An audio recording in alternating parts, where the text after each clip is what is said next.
Hello and welcome to Future Food System. I'm Jo and we're sitting in the kitchen of our beautiful house, and I have a very special guest here tonight with us, Adam James, all the way from Tasmania. He's from Rough Rice.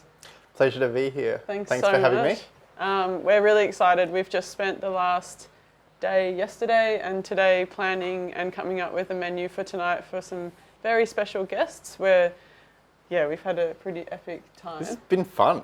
I think it's been one of the most enjoyable kind of lead-ups to any kind of food event that I've been associated with. It's just been like a really creative process, throwing out ideas, and I think we're all very excited. Pretty good place. We haven't actually done any collaborations yet here at Future Food System.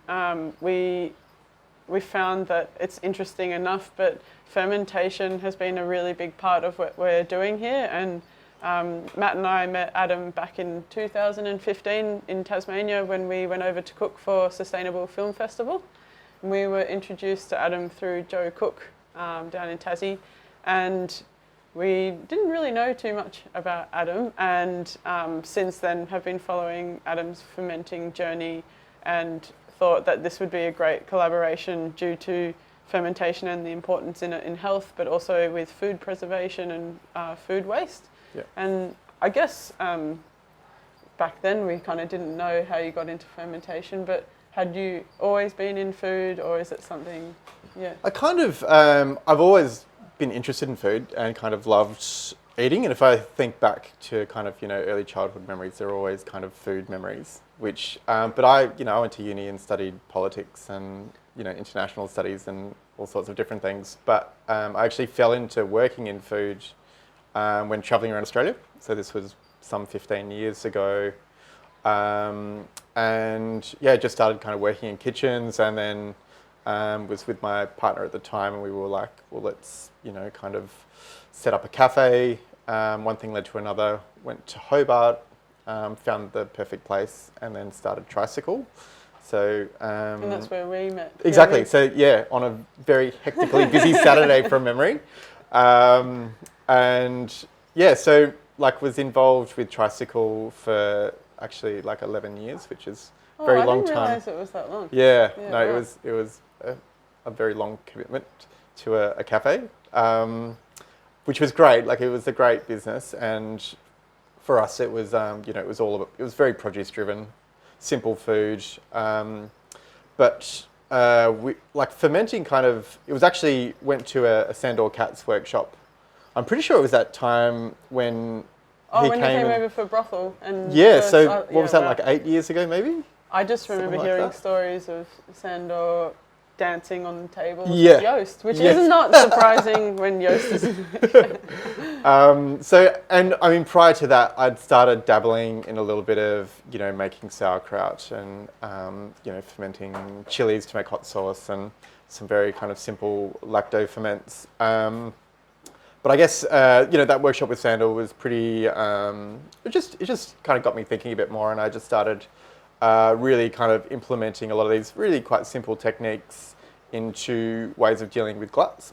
So, at the cafes, I'm sure you're familiar with, at, restaurants, you kind of serving what's in season at the time.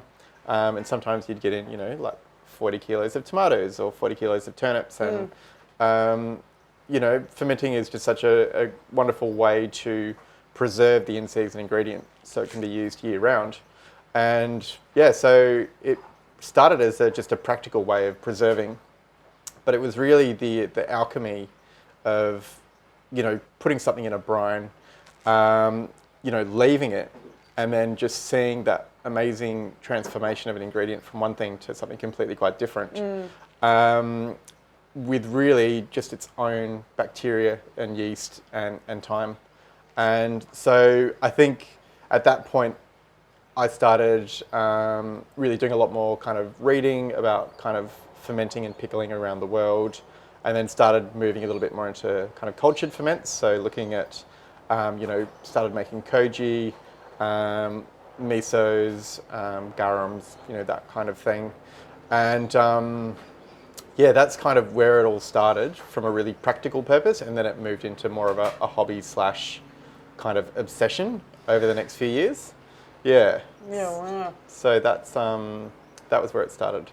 So when you say that there's cultures within like fermenting, because a lot of people would think of fermenting as either the salt brine, but then things like koji, for people who don't know about Yep. that, do you mean different cultures around the world using their... Well, I mean, really both. So I think initially I was fascinated with just, I guess, the learning that pretty much every culture around the world has pickles in their diet as a way of preserving food, be them, a simple vinegar pickle or a fermented pickle. So that was what kind of really caught my interest initially, is that there was this amazing food culture around the world that shares this one way of preserving food. But then actual cultured ferments. So you think of, like your koji-based ferments, or in China they call it chu. Korea has a range. And then, things like, kefirs and, kombuchas and that type of thing. So where you're introducing a culture or a bacteria to activate the ferment. Exactly. Because I remember we came over to your house in Hobart and walking out onto your back balcony, and you have these amazing large pots of misos and ferments, and at the time I feel like has been a real rise in fermenting and a real interest in it, but at the time I remember thinking this is so foreign, and you had just received the Churchill Fellowship. So how did you go from... Had I gone at that point? I don't think I had. You were gearing up to go. What did the Churchill Fellowship how did that all get to... Well, I mean, I applied for it on a complete whim because... Around fermentation? Around fermentation. So it was a study of age-old and new vegetable and legume fermentation techniques. That's so cool. I remember your fridge out the back full of broad beans. It still is, all sorts of things at the moment. I applied for it just thinking, give it a go. I knew a couple of friends had applied and, got through, or one had received it and another, kind of got through the first couple of stages. It was a written application and then an interview, and then was very lucky to receive it. And I'd put loads of work into planning it already, because irrespective I was going to go. So what did it allow you to do? Like what? So it basically was a 3.5 month trip around the world to go and learn off basically fermenting masters around the world. So it, fermenting is such a wide, umbrella of knowledge and culture and history. So I really, you're never going to learn everything. So I had to kind of be, and even what I did was very broad. But it allowed me, I spent time in, firstly Copenhagen, where was more a modern application. So I spent time at Relay and Amass, just kind of seeing what kind of projects they were working on in a very, kind of clinical restaurant kind of setting, which was really, really interesting. And then kind of went from there to some of the more age-old things. So spent a fair bit of time in Italy, looking at, culatello for a start. What when I think of ferments, I always think of Asian cultures, Japan and misos and soys, but what? So, I know you have balsamic vinegar and things like that. Yeah, balsamic vinegar. Then you look at things like cheese as well, which, is a whole different... And I actually went to a couple of Reggiano kind of, production houses, which was amazing. But balsamic vinegar was always one of my favourite condiments and ingredients, and still is. So looked into balsamic vinegar, went to a couple of different batterias where they have the, all of the casks made out of different woods. And, some of which were, 30, 40 years old. Yeah, wow. It's funny, when you actually break it down, fermentation really does kind of permeate to all areas of food. Like you think that, I don't eat sauerkraut, so I don't have fermentation in my life. But if you're drinking coffee, chocolate, like alcohol, obviously, cheese, bread, yogurt, like it's really, and then, your more obvious ones like your pickles and your, kimchis and sauerkrauts and that type of thing. But vinegars, obviously, huge. Yeah. What was one of the main things from that trip around fermentation that you took away? Well, I think it's really, like, because every country was so vastly different. But I think it was really I think personally it was don't be scared of if something doesn't work out. Yeah. Because pretty much everyone I spoke to had a story of, this batch didn't work, or so that kind of, and also that or at least often there's no exact recipes. That, a lot of it is quite instinctual, and you kind of, it's not an exact science necessarily, because there's so many variables at play already with, kind of naturally occurring bacteria and yeast and that type of thing, and, what's in your water and what type of salt you're using. And so it was also kind of, for me, it was, trust your instincts and don't be scared of if something doesn't work out as you hoped. But often it can still be salvaged and turned into something else, which... Well, that's the funny thing, because, if you launch off onto the internet and start looking up fermentation, and it's like that information overload of you've got to use really clean filtered water, and we've found here it's often it's actually exactly what Future Food System is. It's creating ecosystems that just are healthy and thrive. That's exactly right. Yeah. So you're creating an environment where the bacteria that you want to encourage can thrive, and thereby, the ones that you don't, the pathogens, the nasties, it's inhospitable to them. So, and really beyond that, you're just creating an environment and letting it do its thing, which is, really, like, all you're doing is, creating the environment and then just stepping back and then, touching wood that things work out delicious. Yeah. Well, I mean, often when starting something out, it can be overwhelming, and I think there has been a rise in people fermenting, and Noma has been a huge part of that. Of course, yeah. But do you think, what are some of the main kind of trouble spots? Because, for example, like, we started making charcuterie and fermenting meat, and there is that fear of, like, am I going to kill someone?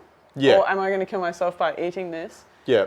Is there, like, a resource to go to look if something's going wrong, or are there just telltale signs within fermenting that that something's going wrong? Yeah. Look, that's a really interesting question, and I think it really depends on individual kind of circumstances and ferments. But there's a wealth of information out there, on the internet. There's some incredible books out there which are excellent kind of guides through a lot of these different processes. I think for me, certainly, experience definitely helps, having kind of dabbled in this field for some time. But I think, your nose is always a very good indicator, and particularly with a lacto or a wild ferment with a vegetable, if something's not smelling quite right, if it's smelling more rotten rather than that funky kind of funk, then that perhaps it's not doing the right kind of thing. But as Sandor, kind of articulates so well, to our knowledge, no one's ever died from eating, a vegetable ferment at least, which has not turned out as you'd like. But there's certainly, in that field, there's some certain precautions. You're keeping it anaerobic so that there's no access to oxygen, having your salt as the preservative, and really, it's just creating that kind of environment. Yeah, it's funny because we were saying before about you can't actually, like, from a flavour point of view, there's nothing better than adding a ferment, because some of the dishes we've been doing today and preparing have been really simple, like a honey and a miso and a feijoa or an ice cream, and it is that whole concept of time that you just can't replace that and add that to something. But do you believe in, like, the health benefits of fermenting as well? Look, I absolutely do. I don't feel I'm like 100% qualified to bang on about them too much, but I think on a personal level, I can really know if I haven't been eating pickles. Like, I crave them if I haven't had pickles for a few days, and my body actually does crave that acidity and the lactobacillus, so which is the kind of active bacteria. And certainly, look, I've had friends who, have suffered from things like, anxiety, depression, even kind of narcolepsy, and through a change of their diet, and it's not saying that it's 100% on changing their, but, through that and that kind of cyclical, start eating better, start eating a lot more fermented foods, but then that led to kind of exercising more, sleeping better, and then suddenly their whole life's kind of turned around. So I think, certainly in addition with other things, and there's been studies linking, gut health to mental health, which have been proven. And look, on a personal level, I 100%. Yeah, I do. I think so too. It's just even here, I think it's also the joy that it brings that you can utilize the whole crop. Yeah.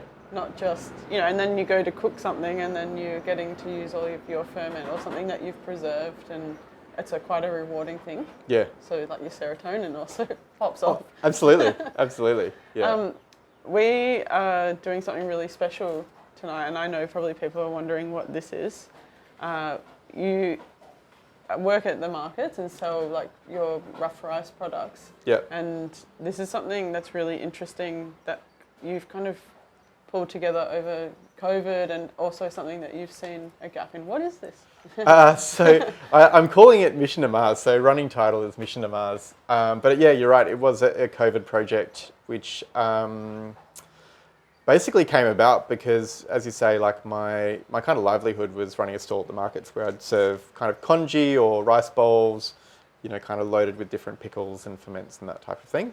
And then mid-COVID, I was like, well, there's probably, when a market's going to go back. And so I was thinking, what's another interesting thing I could do? And was thinking along the lines of like a 2-minute noodle, but making it really nutritious. And so one thing led to another, and I actually got a local grant from Hobart City Council to kind of develop it a little bit, and started basically making this kind of freeze-dried rice product. Over the past year, it's kind of evolved into what we've got in front of us. So just a quick little rundown. This is it's a combination of Australian brown rice and koshi hikari rice, which is kind of braised in a stock made out of fermented turmeric, shiitake mushroom, and kelp. And so it's kind of like a twisty at the moment, and you can actually I love twisties. Yeah, go on, have a little nibble. And so basically in this little bag here, you've got this little freeze-dried little twisty thing.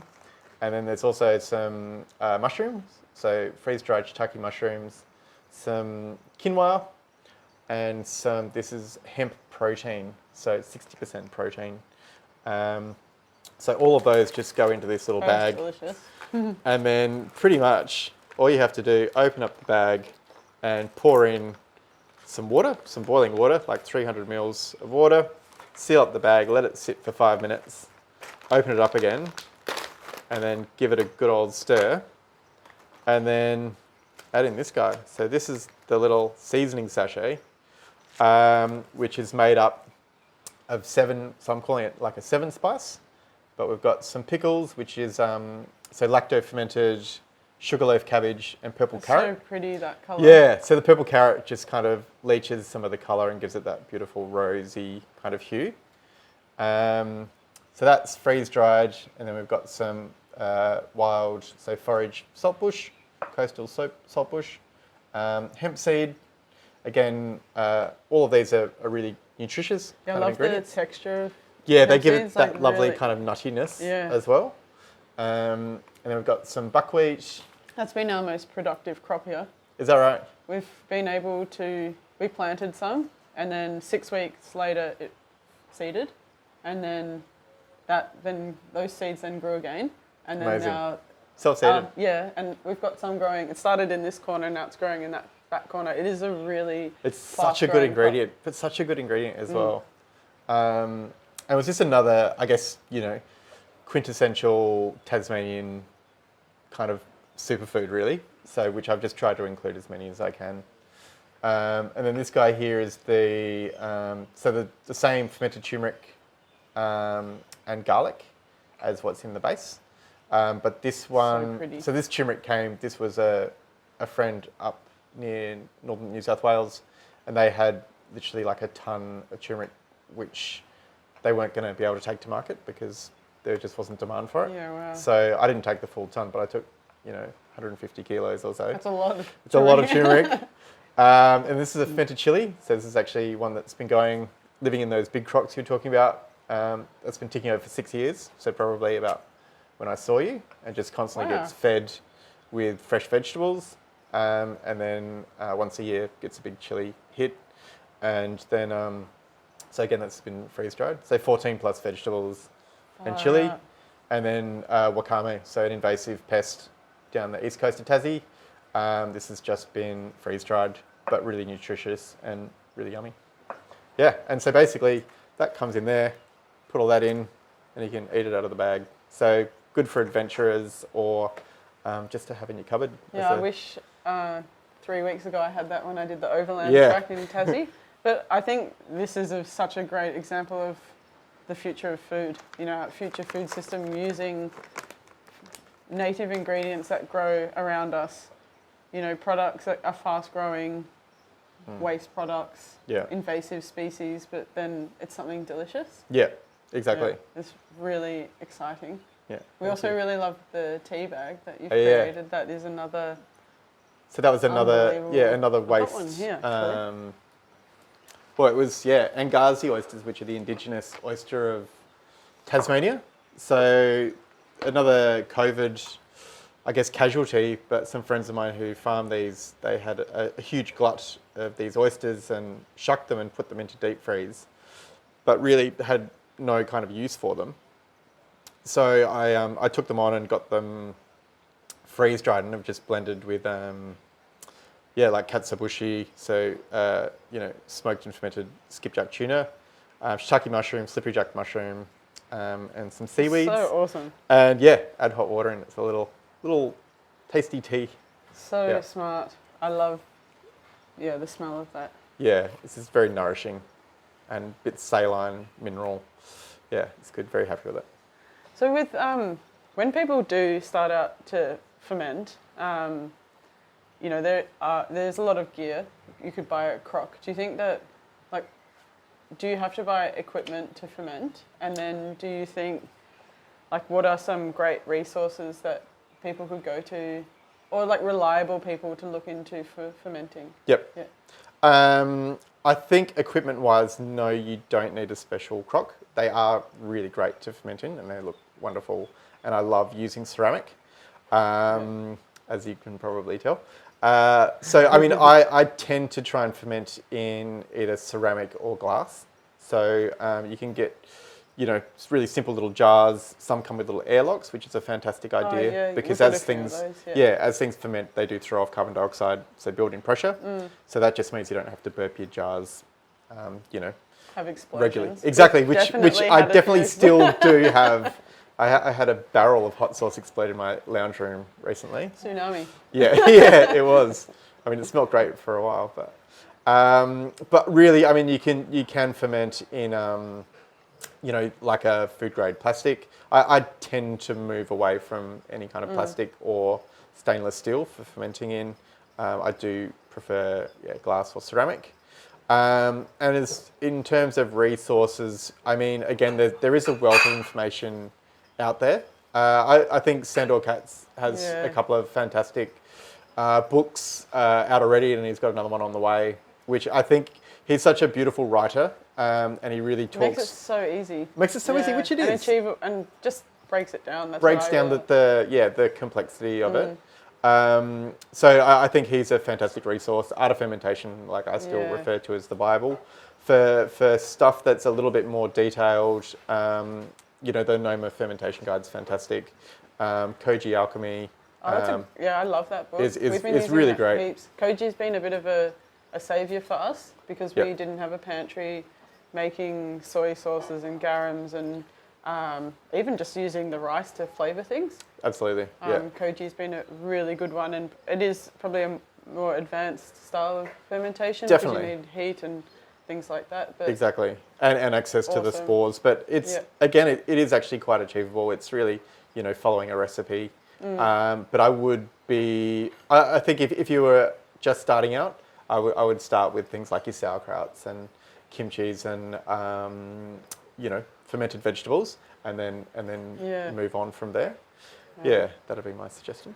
We've had an epic day. Yesterday we laid out all of the ingredients that we had from the garden and that we're getting from Timbara and just what we had around, and then collected our ferments, and then we have come up with a menu for tonight, and there's been quite an overwhelming kind of response to. We've been posting all day on Future Food System, and Matt and Yost have been popping off as well. And it's been awesome. We've just been chatting before, and we'll probably do some more dinners like this because I think the interest is there, and I feel like the menu we have come up with tonight there's so much time put into it, more like with the ferments, and then using beautiful produce and marrying it together is really exciting. And you might not have to ferment your own things, but there are some amazing people out there already producing ferments that you can buy, and some great resources. Sharon as well from the Fermentery is Absolutely. a really cool place to have a look at, and she's written some awesome books. And then you do the markets as well, don't you? Yeah. So I'm at Farmgate Markets in Hobart most Sundays, probably 7 out of 8, I suppose. But yeah, just want to I think with the dinner tonight, it's just been such a collaboration, which is really fantastic and fun. And I think there's just been a really great energy, just us talking about ingredients and combinations. And I think we could have written the menu 5 times over. I know, we had just with so many the dishes. ideas, and it was really, I think the hard part was kind of restraining and culling back the creativity. So that's why we have to do more. Yeah, exactly. I mean, Also, so we can hang out. Exactly. Yeah.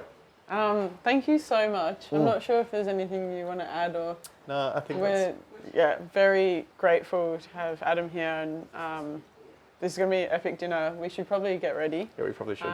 But thanks for coming, and we will definitely put up some information around when Adam's going to come back.